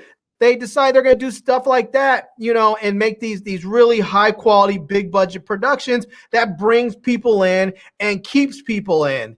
And so, yeah, they were losing money for a while, but it worked. It's sort of the same model in a lot of ways that Amazon did. Amazon puts out these Fire Sticks and the Amazon tablets. Those things are loss leaders. They're not making any money off that. They either break even or lose money on those products. But what they do is they get people in the ecosystem. It brings them in and it keeps them in. And they make a ton of money off of that. Now, don't get me wrong. I'm not trying to say Disney Plus is not going to get better. I fully expect that's going to get better, but I just don't see them surpassing Netflix. I just don't see them doing it. I think right now what's happening is there's a lot of people who are seeing, oh, Disney Plus, cool, it's $6.99. There's some good content I want on there, and they rush out and they get signed up and they're there. And then I think what's going to happen is after the rush of people, it's going to start to taper off. It's just going to go where people, okay, everybody who wanted Disney Plus now has Disney Plus, and it's just going to sort of taper off. And that price is going to change eventually. Yeah, it's going to change. That's a given. I think it's going to go up to $8 a month. But I mean, I heard you, man. I know I'm probably doing I'm doing a stretch as far as Disney buying Netflix, but so I'll backpedal on that. But I do feel that I just think it's a foregone conclusion that they're going to surpass Netflix. But we'll see. We'll see. I do think there's going to be some consolidation going on, though. I think some of these networks and their streaming companies, I think, are going to be. I think they're going to. I don't know how they're going to do it. I don't know if they're going to. Because I don't see Netflix just being bought by anybody, and I don't see Netflix necessarily buying somebody huge like, you know, like Viacom or Warner Brothers. But I can see them saying, okay, we're going to work together. And maybe we're going to put a separate tier of our service connected with yours. So maybe somebody might do something like they've been doing where they say, okay, we're going to go ahead and release all of our movies first run day and date on the service. But what we're going to do is we're going to say, okay, you get the HBO Max tier on Netflix. And so if you want to watch these movies, go to Netflix and go to your HBO Max tier and watch it there. Cool, man. I hear you, man. We'll just have to see. But let me go ahead and move on to topic number 6. This is a big one right here. A lot of people have been talking about it this past week. So much to say, so many quotes. And that is, we're talking about Disney Plus, specifically a star as one of these Disney Plus shows from The Mandalorian. It's no longer going to be on there. And that's title number 6 with Gina Carano. She has been fired from The Mandalorian. She's out of there, man. And you know, there's a lot of opinions on this, but I got the report. Right here from Variety. Mandalorian star Gina Carano under fire for controversial social media posts. Update: Lucasfilm fired Gina Carano on Wednesday night after Mandalorian star shared several controversial social media posts. Cara, who plays Cara Dune on both seasons of Disney Plus The Mandalorian, going to backlash on social media Wednesday after sharing several controversial posts on her Instagram story. Carano shared the post on her story late Tuesday night. One of the posts she shared compared today's divided political climate to Nazi Germany. And I have the quote right here.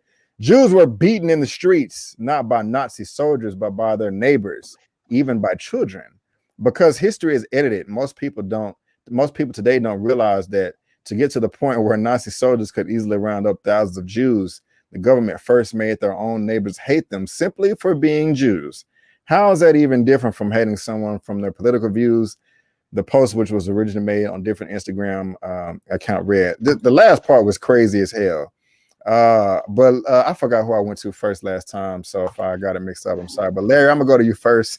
What do you think about this, man? What you think?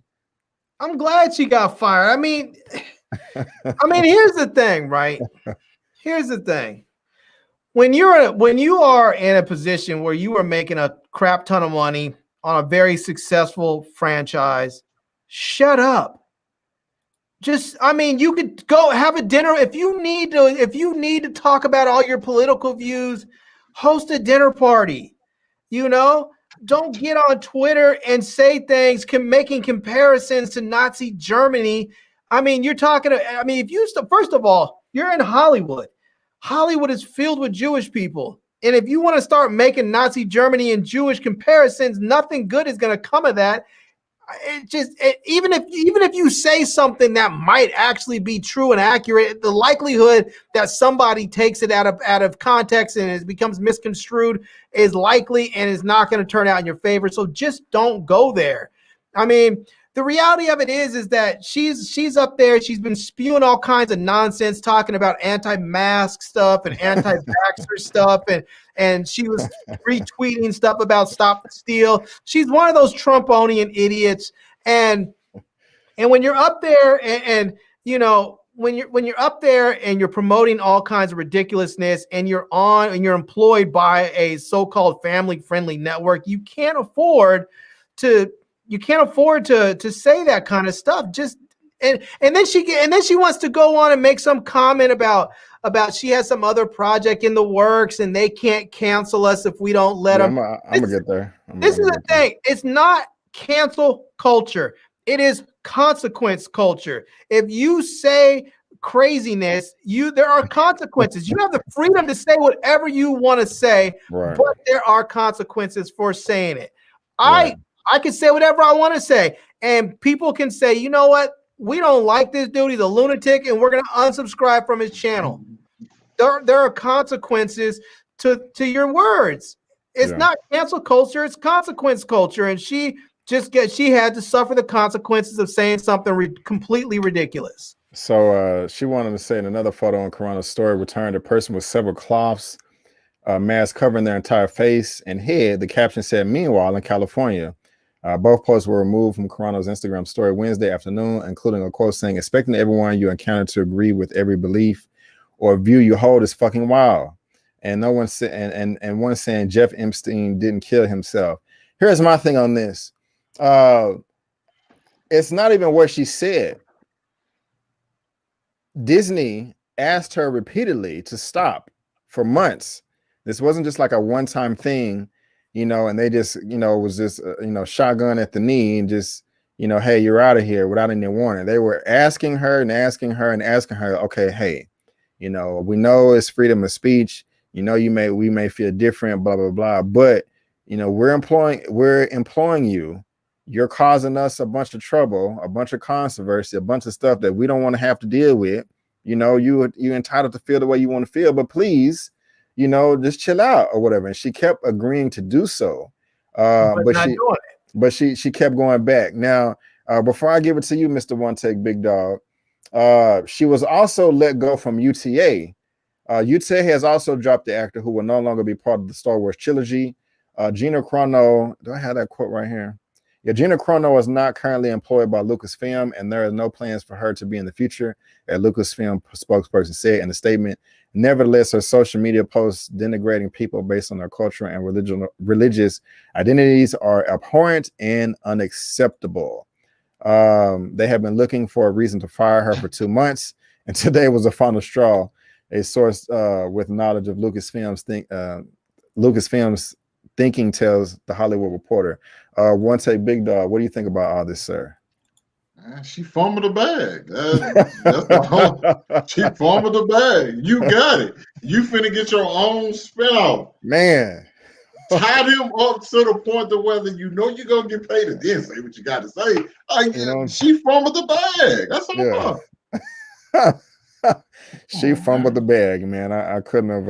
It's crazy. I couldn't have said it better myself. And she must think that there's all kinds of jobs out there for broad-shouldered women in Hollywood. I mean, come on, man. I mean, let's just be real. You found yourself in a role that is perfect for your physique, and there's not a lot of them out there. Right there's on. Just not. And you went and screwed it up. Yeah. Yeah. She really did. I got something else right here. For the trans community, instead of people trying to put their pronouns on our profile, and she put beep, bop, boop, kind of mocking them. And she said, Carano later removed the words after she said that she spoke to her Mandalorian co-star Pedro Pascal.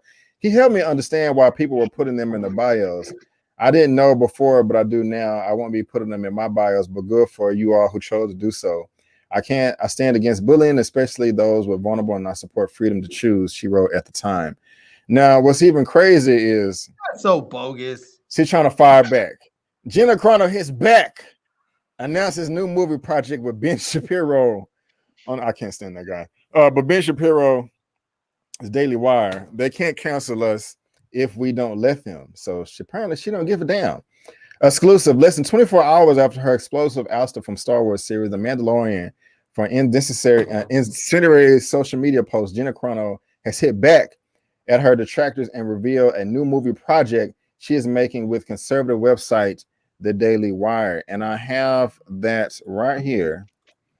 Carano told The Daily Wire is helping make one of my dreams to develop and produce my own film come true.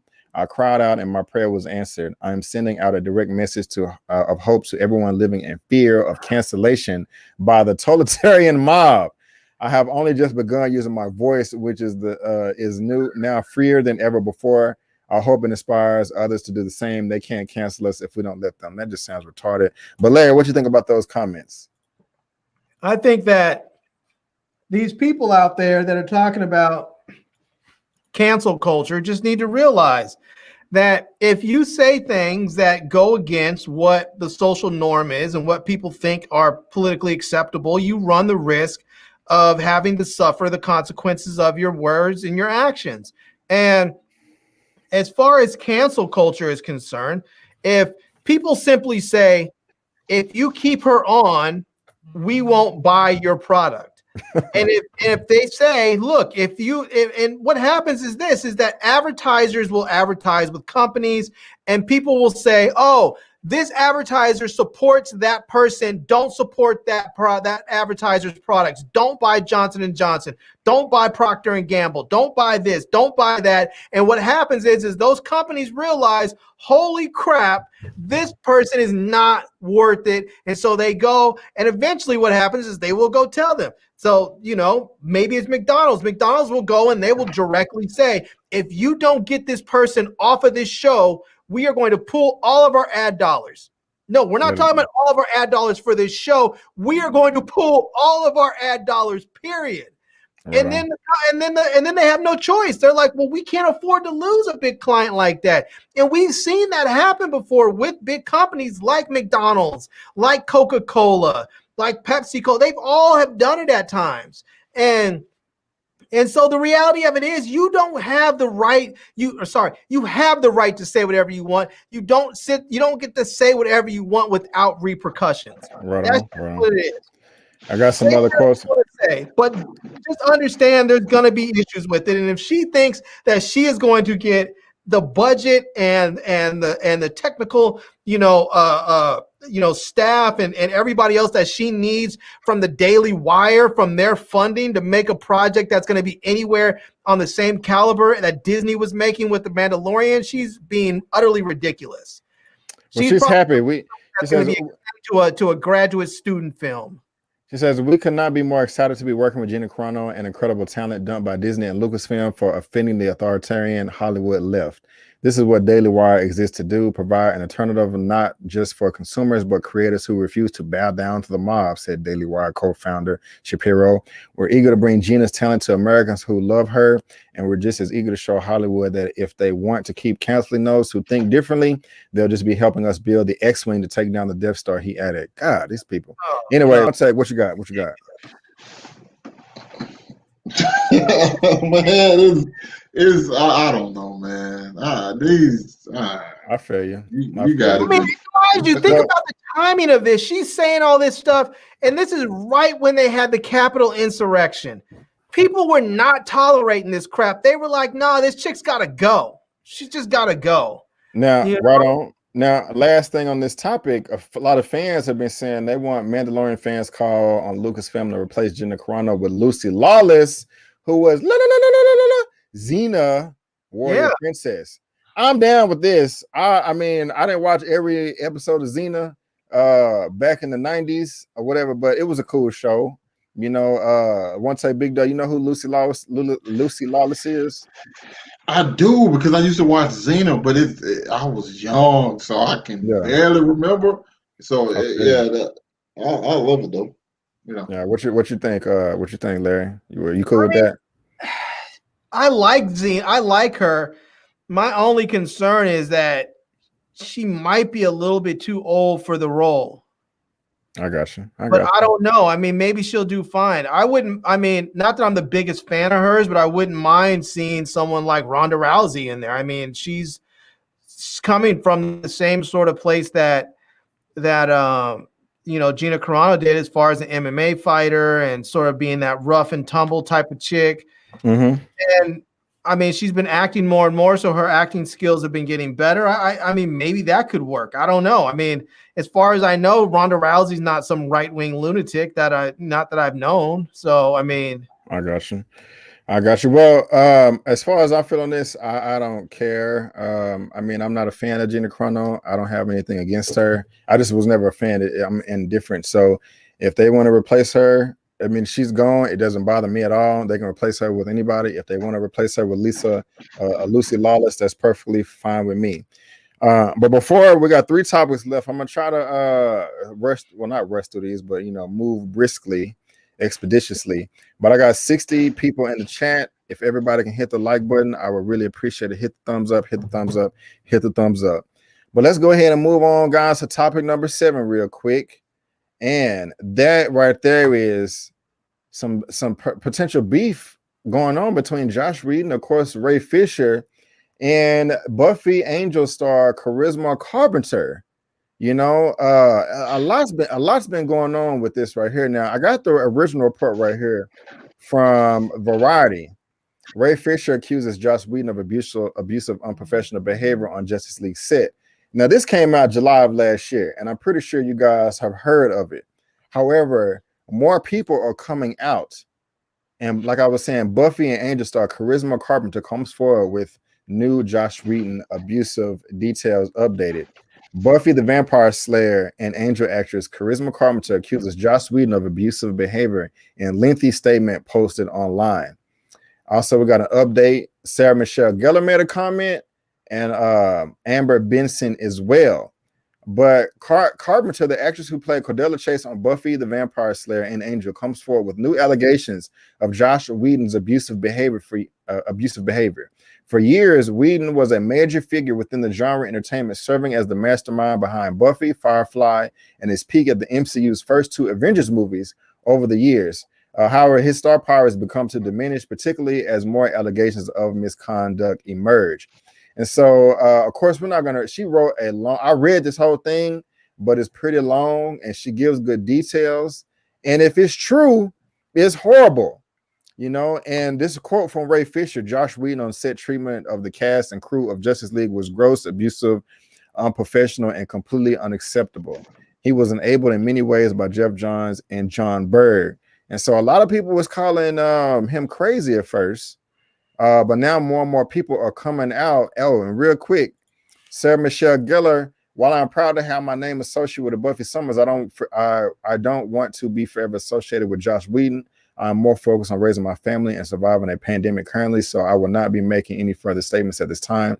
But I stand with all survivors of abuse, and I'm proud of them for speaking out. Oh man, One Take Big Dog. I know we like Avengers, the first 2, and Josh Whedon was a part of this. You know, he did the Justice League and beefing with Ray Fisher. What do you think about all these comments, man? What you think? Okay, I'm gonna have to. This is tricky for me because I haven't read all the statements. You know what I'm saying? I've been seeing a little bit of the stuff with Ray Fisher. I've been seeing some of it pop up every now and then. Well, pretty frequently, honestly. It's just I haven't seen exactly what abusive behavior they were talking about. Because in my mind, and this is just me, this is the only place where you can hate your boss for how your boss acts, and then like they get in trouble for it. Because I know I personally haven't had many jobs to where I didn't like the boss. I haven't had like a bunch of jobs, period. So I've only had one to where like, oh man, I really don't like this dude. But I just like, I thought that's how people were with their bosses. Granted, that's not okay. And those people should be, well, they shouldn't be able to treat their like employees and so on and so forth like that. It's just, it's always weird to me, you know, the timing of certain things. And yeah. That's just me though. I got you, bro. I got you. Larry, what you think, man? What you think?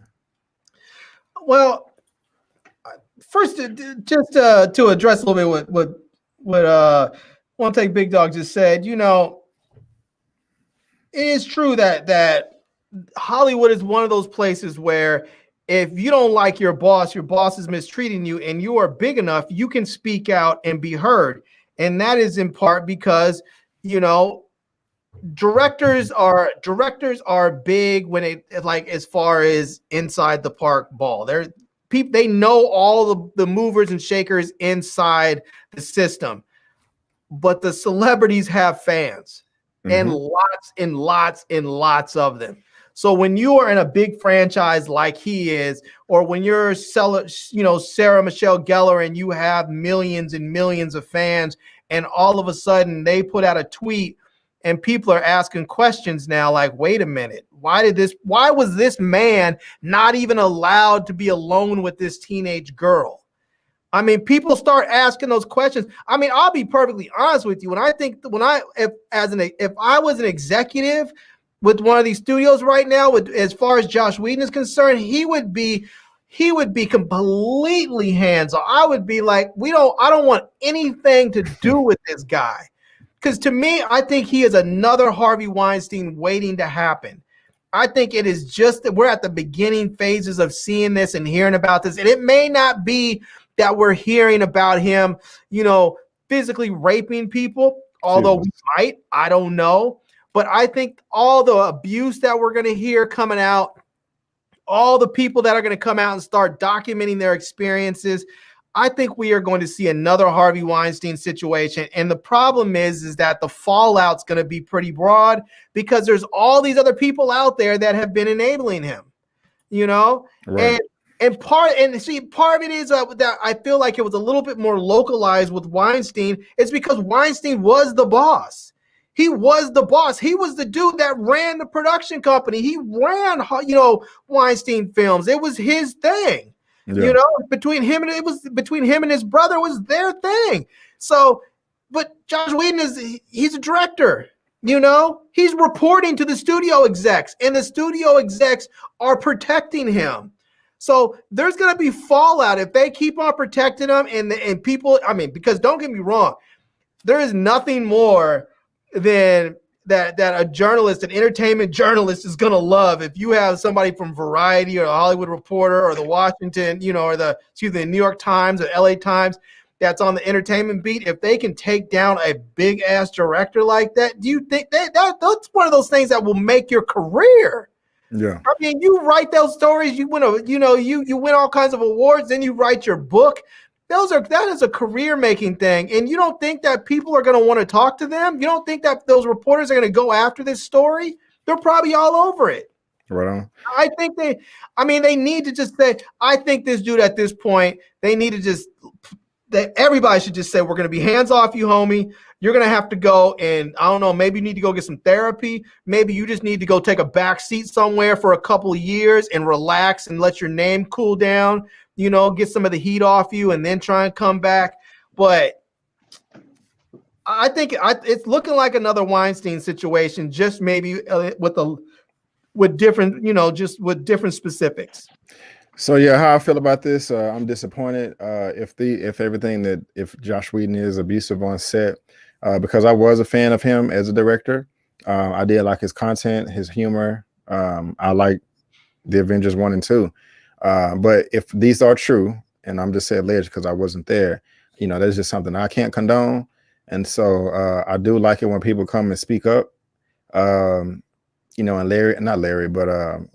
Ray Fisher was doing that last year, and you have 3 white women that are coming out now in defense of a black man. It's just really not common. So that's just interesting to me too.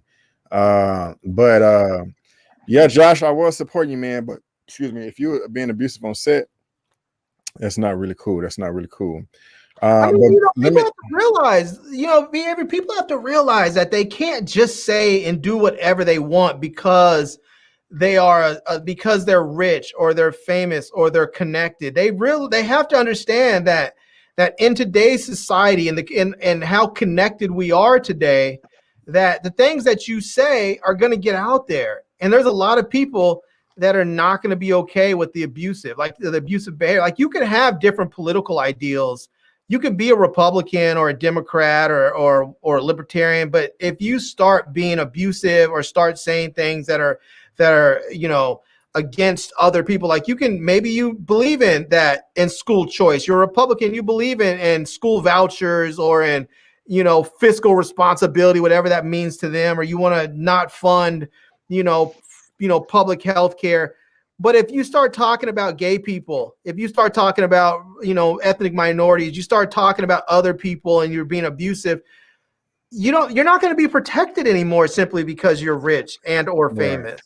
That's my thing. I don't necessarily, when they said abusive, I didn't know the specifics simply because I haven't looked into the reports.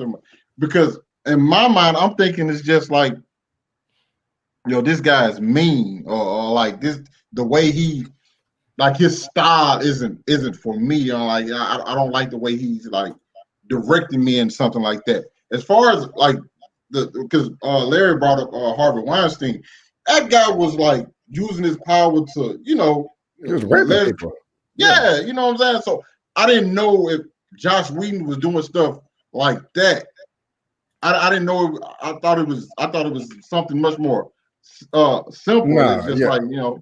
I mean, you got levels of verbal abuse and stuff like that, you know. But I mean, you do what you like, but when you can't be alone with when you're on set and they're saying you cannot be alone with this female, there's a problem. Like when it got to that point, when it got to the point when they said, like if I was an executive and it ever got to I hope it would never even get to that point. But if it got to the point where they said you cannot be alone with this female on set ever, that's an issue. To me, that says this person should no longer be employed. He should not be in this position any longer. Yeah, definitely. He should be. And if you get a chance, OneTakeBigDog, she wrote all this on social media. It's like 2 or 3 pages. She gets some details, like how, you know, she was pregnant and like, you know, he wanted her to be on set at like 1 a.m. and just being mean. And is the baby really yours? You sure? I mean, not if the baby really his or something like that. Are you sure you want to keep it? And you know, look, that's just like that's horrible. See, that stuff right there, I completely understand. You want them gone for that, but that was my point. I didn't know what type of abusive power they was referring to. Already, I feel you, man. Well, guys, let's go. We got 2 topics left. You know, I know you kids got to get to bed, and so I'm really looking forward to this because I enjoyed the first one. It came out in 1997, but it looks like we may be getting a sequel to the 1997 Face Off film franchise with John Travolta and Nicolas Cage.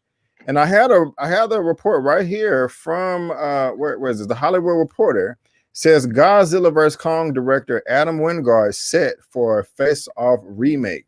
Now it says remake, but I did look a little further, and I think this is going to be a sequel. I don't know how, but John Travolta and Nicolas Cage starred in a 1997 action thriller from John Woo. Godzilla vs. Kong director Adam Wingard has been tapped for the remake of Face Off. Wingard will direct the Paramount project for a script he will write with Simon Barrett.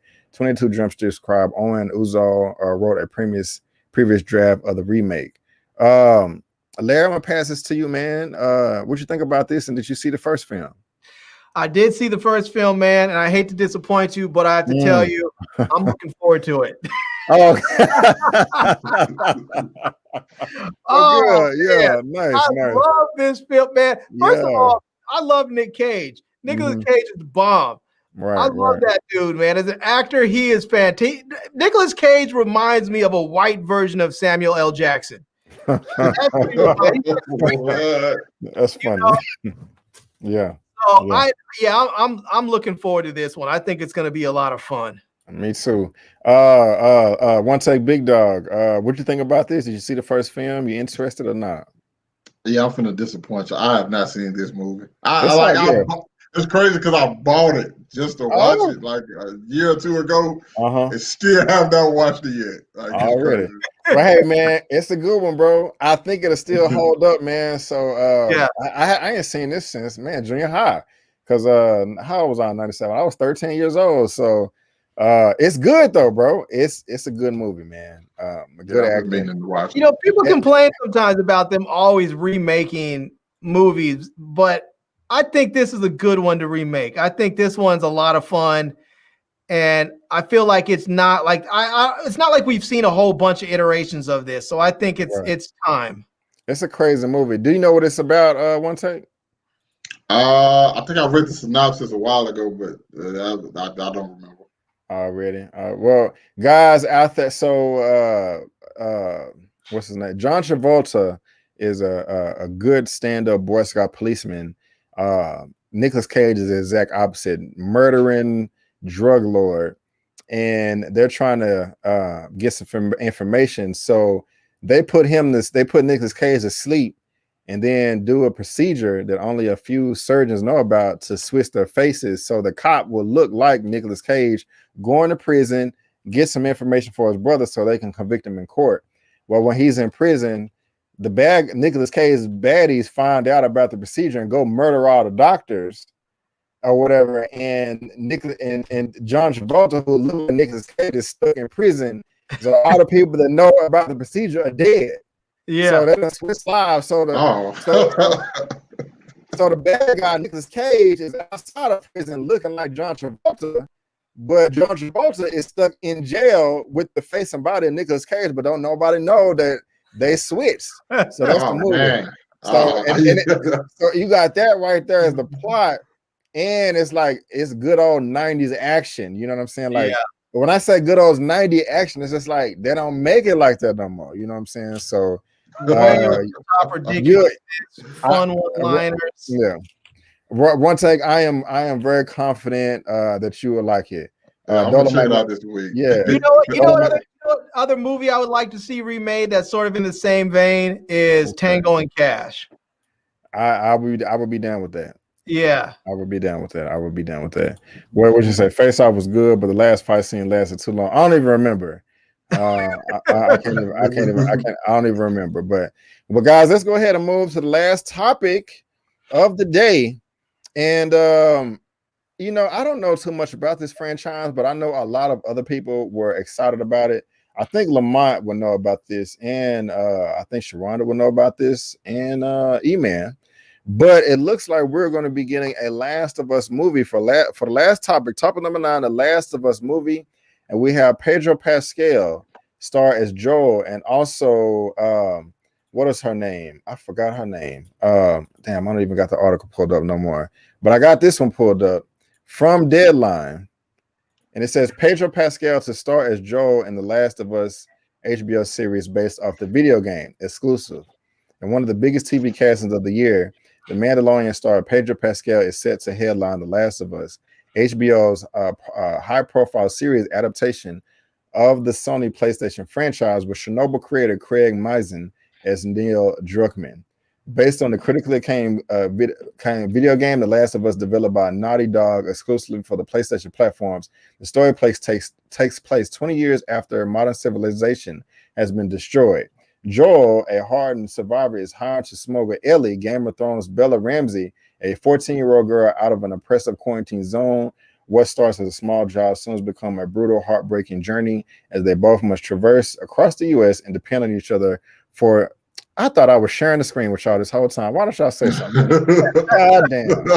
Why did y'all say nothing? Oh, man. But anyway, yeah, my fault, y'all. My fault.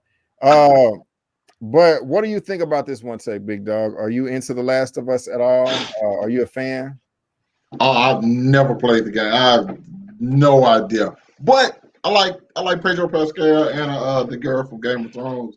And I like the premise. So apparently, and I'm looking at some people talking in the chat who talking about they were traumatized from the game. So that kind of gets me gets me excited about the show, you know. Wow. Who said that?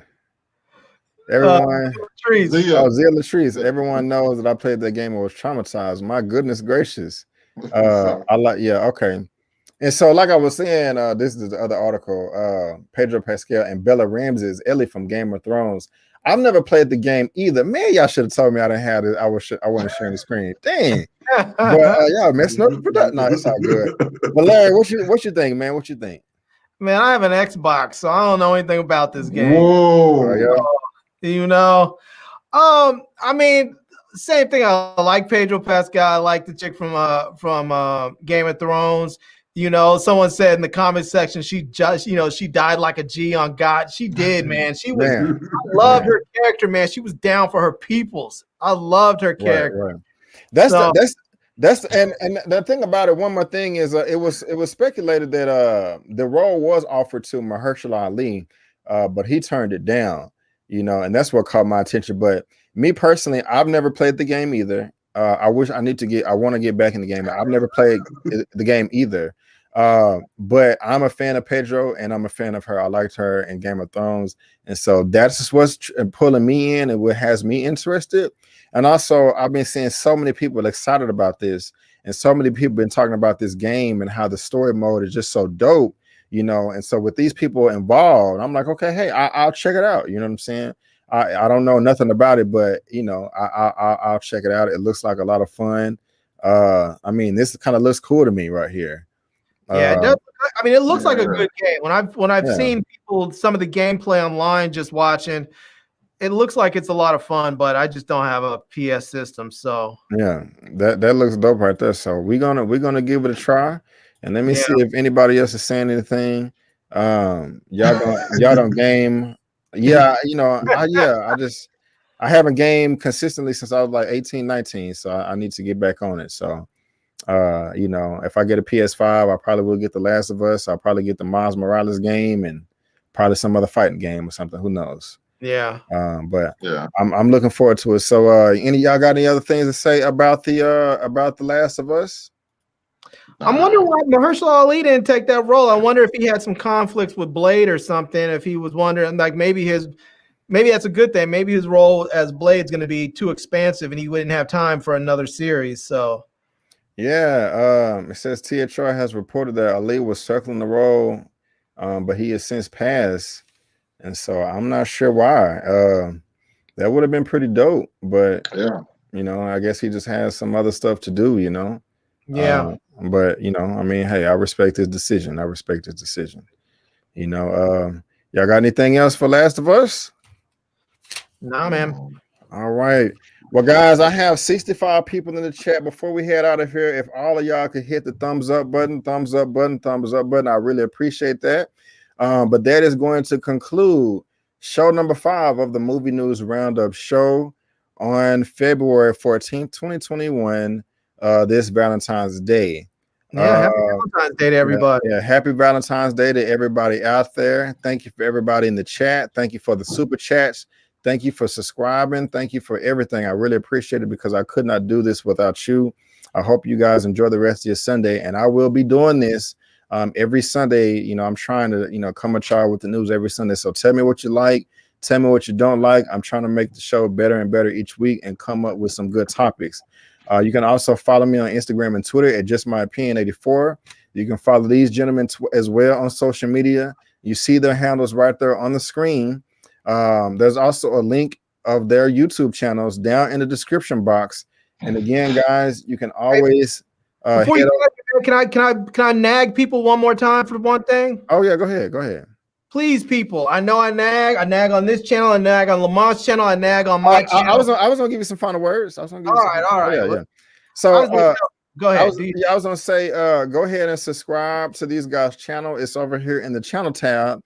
But OneTakeBigDog, I was gonna come to you first, man. Do you have any final words for the people? You can also pub your show and tell them things you got going on your channel. Oh man, I got tomorrow. Be on the lookout for that Judas and the Black Messiah review.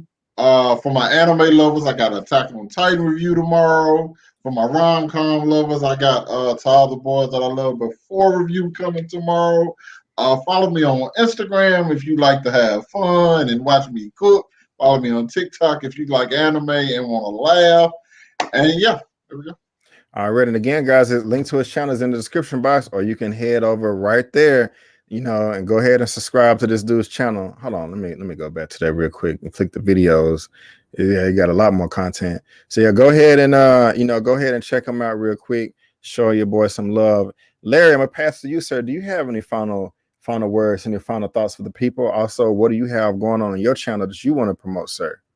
Yeah, man. I first of all, I just want to tell everybody, and I see some folks up there already saying it. Larry's about to tell them, wear a mask. I am. Please yes. Mask up, people. I want everyone to make it through this thing alive and healthy and COVID-free.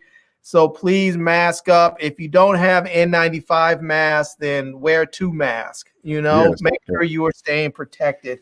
I have I have some fun stuff coming up on my channel. I'm just gonna, every once in a while, people ask me about how they can get movies and TV shows free, and I only do legal stuff. So I have like the top 10 apps that you can use to watch free live TV on your streaming devices coming up. I have one of the top 10 apps you can use to watch movies and TV shows on there. I'm also I've had a number of people ask me about cell phone service, and I saw an advertisement where you can get 6 months of cell phone service with unlimited talk and text and 2 gigs of data for $37.24. you know, that's like total for 6 months, not per month. So it's $37.24 for 6 months of service. So I went ahead and ordered it today. I'm gonna try it out, let people know how it is, if it's any good, so they can try it if they want. I have a video coming about how to get 6 months of Apple Music for free, how to get 6 months of Apple News Plus for free, and plus some other reviews, bunch of stuff over there I need to get to. So already, and I'm gonna get drunk on camera probably in the next week because I have a breathalyzer review I need to do. So nice. I would love to see that. And Larry, I think I watched this video right here yesterday. It's pretty good. Y'all need to watch the top 5 YouTube channels that you can watch free movies. I literally had no idea about this until I watched this video. I was like, what? They just got this on YouTube for free? And Larry breaks it all down, and I'm just like, damn, it's that easy. So if you just want some free content to watch, you're out on YouTube right now. This little orange video right here. Go ahead and click this one. Where's my cursor? Yeah, he breaks it all down for you right there. There's some good channels on YouTube that give you free stuff. So yes, I had no idea. So you get that type of information from Larry. You get that type of information from OneTakeBigDog. But guys, again, I just want to thank you guys so much for tuning into my live show. Hit the thumbs up before you go. I'm gonna be here every Sunday live on YouTube, Twitch, Just My Opinion reviews, Facebook.com/JustMyOpinion, JustMyOpinion.net, and at Twitter and Instagram and JustMyOpinion84.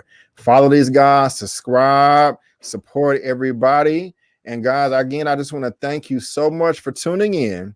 And before you go, don't forget that my name is Brandon Keith Avery. And that's just his opinion. That's his opinion. And that's just my opinion. Peace out.